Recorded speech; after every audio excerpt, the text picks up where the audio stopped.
Browne. Welcome to this week's edition of MFB News, and I do hope the week has been incredibly kind to you and your families. All fine here. Big week for us, probably the most important week of the year because last week was my birthday week, 21 again. What did I get for my birthday? A new boiler for my buy-to-let. I was just talking to one of my clients about this, and we were just saying how crazy it is that you can spend so much money on something, for example a boiler, and yet you will never feel the hot water that it generates on your own hands. So spending all of that money to see no kind of tangible benefit from it. But I am glad I actually got it done because my poor tenants would have been left with no hot water, no heating. It's sorry, and they've got kids, so we got it done super quick. But happy birthday to me. Now, in terms of what we're going to be going through this week, we're going to do our usual roundup in terms of lender pricing changes, swap rates, and lender criteria changes. We're then going to have a quick chat about what might happen with interest rates in response to the autumn statement. Now, this is really important. Forewarned is forearmed. We don't know what's going to happen for sure, but I think it is important that you, as property investors and people with mortgages, understand some of the possible implications depending on which way the autumn statement goes, and also the action then you can take as well to kind of try and protect yourselves. And then finally, what we're going to be doing is looking at a report which talks about who's actually investing in buy-to-let properties at the moment, who's buying buy-to-lets, whereabouts in the country are they as well. So who's buying, where in the country, and also is this an increase or a decrease from last year as well. Alrighty, swap rates, what's been going on there, and yet another week where there is no great change.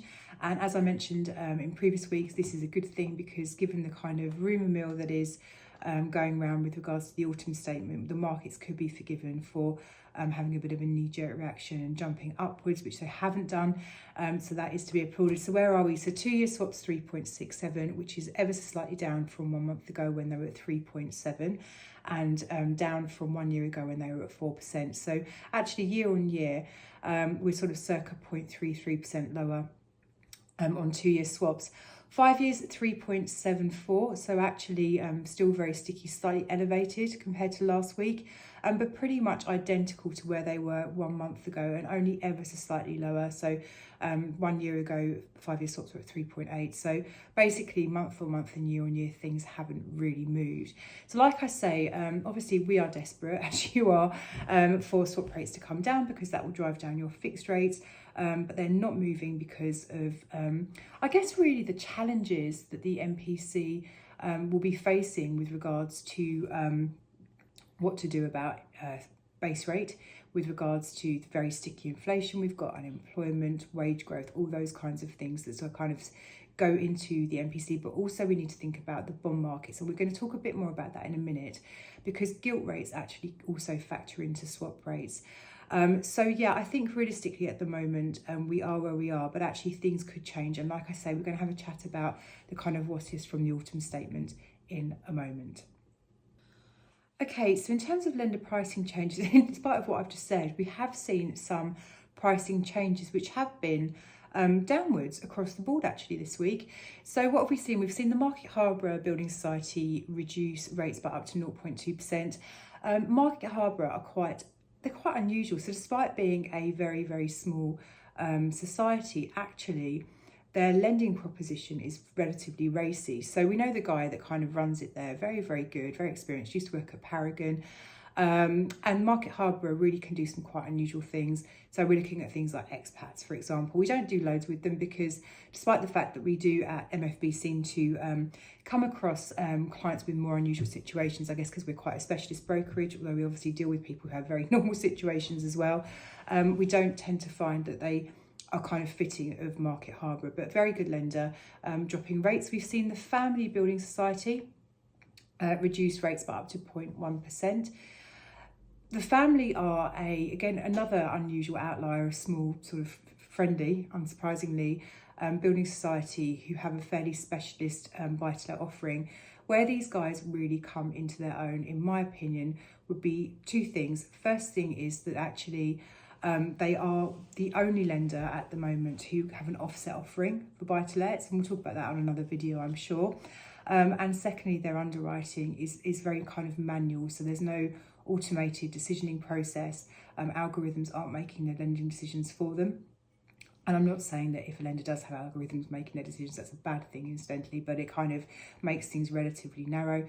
But these guys are actually underwriting things on a manual basis. Once again, able to do limited companies, HMOs and expats as well. We've seen the mortgage lender, TML, reduce rates by up to 0.05, specialist lender, limited companies, HMOs, multi-units, you know the drill. The Leeds have reduced limited company rates by up to 0.1%. The Leeds limited company offering, I mean, the rates are really good. So, you know, the limited company market, whereas it used to be specialist lenders did limited company rates and sort of vanilla high street lenders didn't do limited company rates. Now we've got high street lenders that kind of come into the limited company space. And so we're now seeing the limited company space split again between specialist and high street. So Leeds, the Coventry, the Mortgage Works and BM Solutions, I would say, are your kind of high street limited company lenders. Rates are very, very good. Lending policy is quite narrow, but actually it still kind of works for lots and lots of you. And Leeds are one of those lenders who sit within that, and they've made reductions to their rates of up to 0.05%. We've also seen rate reductions this week from other lenders, very, very small reductions, TMW Foundation and Skipton as well. Now, in terms of why lenders are reducing rates, I mean, clearly their cost of funds haven't actually changed. We've just talked about swap rates and what's going on there. So what this feels like to me is lenders just tinkering with their pricing to kind of try and G up their new business levels. Are we expecting lots of pricing changes in their work next week? No, because swap rates haven't changed. Are lenders continuing to kind of prove me wrong and do exactly what we just talked about? Yes, they have. But for those of you who are kind of thinking, oh, if I wait, will I see rates come down by 0.3, 0.5%? No, you won't. What you may see is a small reduction here and there of maybe circa 0.05, 0.1%, those kinds of levels. Okay, now in terms of lender criteria changes, there has been a fairly interesting one, which is that Aldermore have revised their policy with regards to requiring debentures for limited company lending. Now, a debenture is where, as well as taking a first legal charge on the property which they're putting a mortgage on, the lender will also place a charge on the company on to which they are lending. Why would a lender want to do this? Well, actually, what this means is that if you have a mortgage with a lender and you don't pay the mortgage and they have to start possession proceedings, the debenture gives them the ability to take control of the company, start receiving the rental income the property is achieving, if indeed it is, and its other assets, to ensure that they're getting paid. So it kind of gives them much more control if things go wonky, basically. So in the old days, when I first started at Mortgages for Business, when dinosaurs were still roaming the planet, and that's when we were Mortgages for Business rather than mortgage finance brokers, most lenders asked for a debenture. Fast forward to now, actually, the majority of lenders are not seeking debentures, either because they simply never have done, because they're newer to the game, or because they've revised their policy. And this is kind of what's happened with Aldermore. So what they're saying is that going forwards, if you're going to them and your portfolio only consists of standard properties, so no HMOs, no multi-units, they're not going to be seeking a debenture on the limited company. However, if you have got HMOs and multi-units, then actually they will still be seeking a debenture. Now, some of you are going to be saying, what's the problem with having a debenture? So the issue really sits in terms of having to get the lender's permission if you're looking for other mortgages as well. So actually it can be worked around if there's a debenture against the company and you're applying for mortgages, particularly if the new lender also wants a debenture as well. There's kind of a way that things can get arranged. But it does kind of add a level of complexity and therefore cost at the legal stages because of the kind of additional work that needs to happen to put the debenture in place. The other thing is, I think that some people just on principle object to the debenture. Their position is that actually I'm giving you the property as security, you shouldn't need my company as well. So actually, I suppose the kind of upshot of all of this is that it's really good that Aldermore have done this. It aligns them with more of their competitors and actually will make their offering more appealing to many landlords. Now, I suppose the kind of learning here as someone watching this video and why this would be interesting to you is that I think no one ever really asks us when we're looking at placing a mortgage for them, will the lender want a debenture on my company? And for the reasons that we've just discussed, it's not something I think anybody would strive to have. So I think actually if you are investing using a limited company structure, actually one thing it might be worth thinking of if you're applying for a mortgage is asking that question, is this a lender that's going to want a debenture over my company or not? Now, just on the subject of lenders and what they've been up to, a lot of you have been really enjoying our Meet the Lender videos. I know there's kind of, some people feel there's a bit of a disconnect. So when they're dealing with a broker, they just feel that their relationship was with the broker and then they kind of get taken to a lender that they haven't really had any interactions with. So actually, I know that a lot of you really quite enjoy familiarising yourselves with the lenders them directly, rather than me kind of just talking a bit about what they can and can't do. So the latest video that we're sharing is with Marilyn Edwards of MT Finance. Marilyn is a truly incredible woman. She used to actually be a broker at MFB when I first started, like 18 years ago or something. She subsequently left. She's worked at various lenders.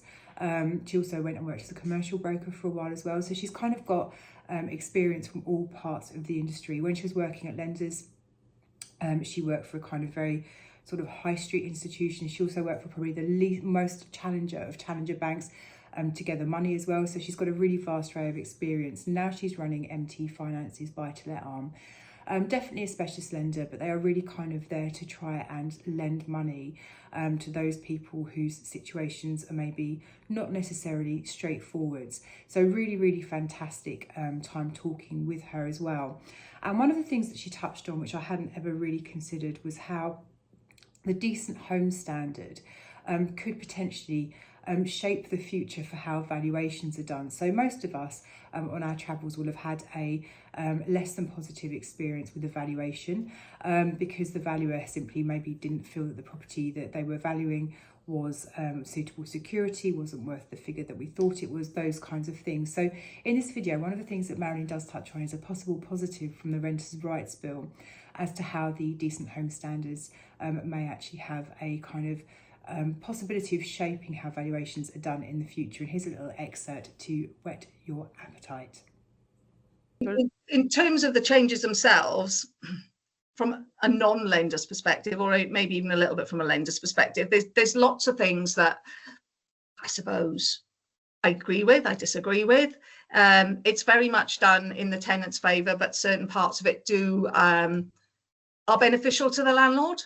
And I suppose one of my hopes is the decent home standard will almost be like a means test, a bit like room sizes for HMOs and everything else. So in a sense, going back to what we talked about previously, it's going to mitigate a valuer's personal opinion, because all they will need to put on the report is it meets the decent home standards, which means suitable to let. Yeah. So I'm hoping they will implement it properly. When they did all the changes for the additional licensing and the selective licensing, the room sizes, they did a generic across all local authorities about what the minimum sizes were and everything. So I'm hoping the decent home standards will have something similar to that takes away the valuer's rights to a personal opinion. I'd never actually never thought about it in that way. That's a really interesting one. Okay, now apologies for the inconsistency in the video here. I finished recording the video earlier on and then was driving my son to school and realised that I hadn't actually done the bit where I talked about the impacts of the autumn statement. So I'm recording this later on in the morning. So to come back to that point, so I think it's really important that we kind of just think about what the impact on interest rates might be depending on the outcomes of the autumn statement. So there is a kind of possibility where Rachel has delivered her autumn statement, and the markets feel very positive about it, and actually things kind of continue as they are, or even better.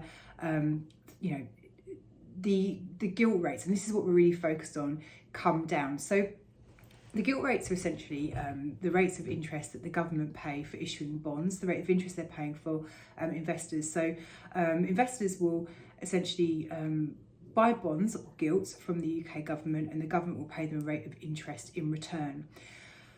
The more safe and attractive you are seen as a country, the lower the interest rate you need to pay on your bonds to attract money over. So those countries that are seen as a real safe haven don't have to pay particularly high interest rates, because people are very, very happy to invest their money within that government, and it's seen as a low risk investment, therefore we don't need to pay a high interest rate. If the country is perceived to be irresponsible, behaving perilously, we see the rate of interest that the government have to pay to attract investors as being higher. And this was really, and the prime example of this would have been the mini budget. So essentially, if Rachel Reeves delivers a budget which is perceived on the global stage as being bad, irresponsible, you know, there's various kind of adjectives we can give to this, but essentially received negatively, that could mean that actually we are seen as a country where people are less inclined to invest money with us. Therefore, the government are going to have to pay a higher rate of interest on their bonds, on their gilts, to attract money over, which will push up fixed rates. So essentially what this means is that if Rachel Reeves delivers a budget, and I think it's fair to say that most of us are not feeling particularly confident about the budget, and this could have the impact of pushing up gilt rates, which in turn will make swap rates increase. That therefore means, and as you guys are very, very aware these days, that could push up fixed rates on mortgage pricing. So this is why when I'm talking about swap rates not going up in anticipation of the autumn statement, that's a good thing. This is kind of what I'm referring to. So obviously it's entirely your decision, but if you are minded to try and protect yourself in case there is an outcome from the autumn statement which means that interest rates increase, and I don't think we're talking about mini budget increase, by the way, but an increase nonetheless, then, and I know I talk about this all the time, but it is really important, if you are going to be remortgaging a property, realistically up to 7 months in the future, you can apply for a fixed rate now. It will take you around a month to get a mortgage offer, and then some mortgage offers, not all, but some mortgage offers are valid for up to 6 months. So essentially from today, 1 month to get your offer, a further 6 months. So you can lock in a rate now for a deal or a mortgage that you're not going to need to actually replace for up to 7 months in the future.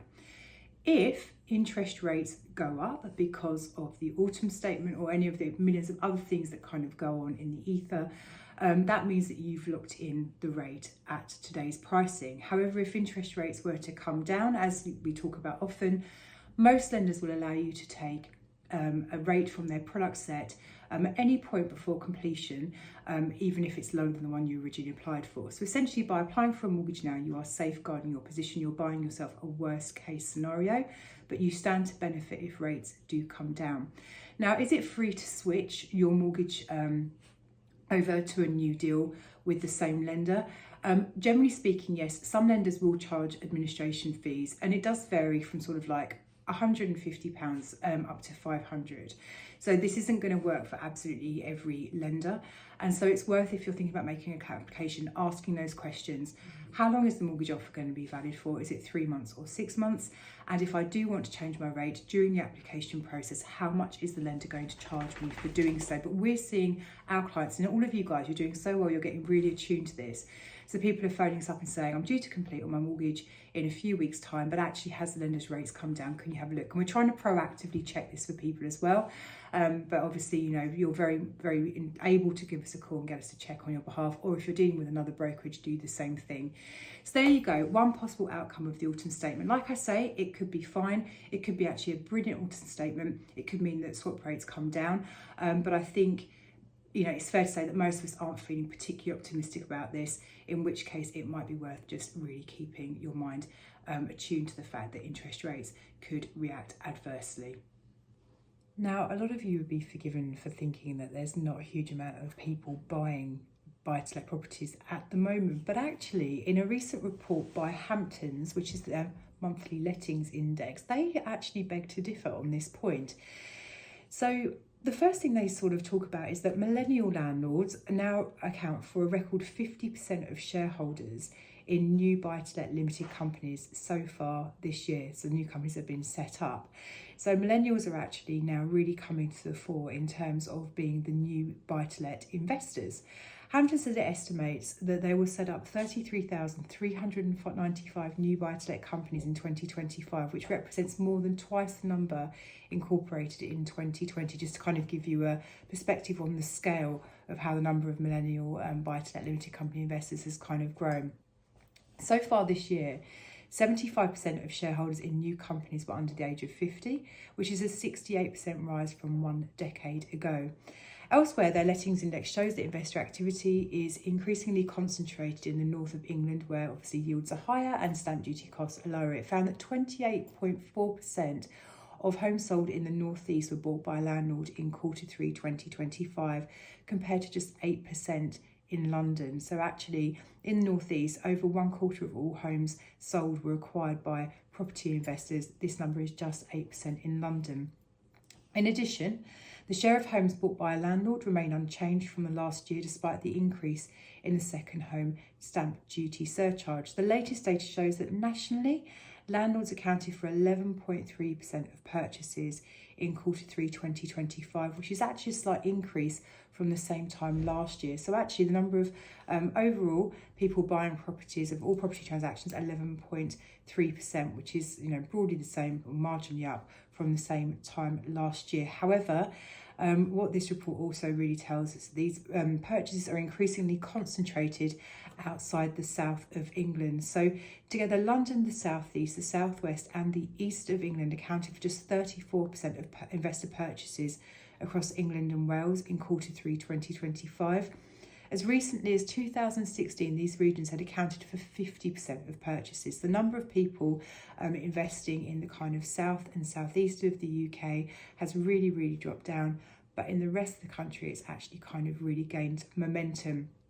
In terms of commentary that sits around this, the head of research at Hamptons, Anisha Beveridge, says that landlords' purchases haven't collapsed in the face of higher taxes and tighter regulation, but they have actually shifted. New landlords have increasingly become an endangered species in markets across southern England, where big stamp duty bills and flatlining prices have nudged investors northwards, but places like the northeast, landlord activity remains close to all-time highs, showing that the buy-to-let market is adapting rather than retreating. So there you go. What can this actually mean, I wonder, for those of you who are looking to invest? So one school of thought could be that places like the north or east are eventually going to become oversaturated, but actually with less investment coming in the south of England, that will really kind of lead a gap. So these things kind of tend to ebb and flow. So maybe possibly one kind of school of thought could be actually now could be a good time for reconsidering the south of the UK, only because the number of people looking for properties there is still growing, but the number of people investing in that area is actually coming down rather rapidly.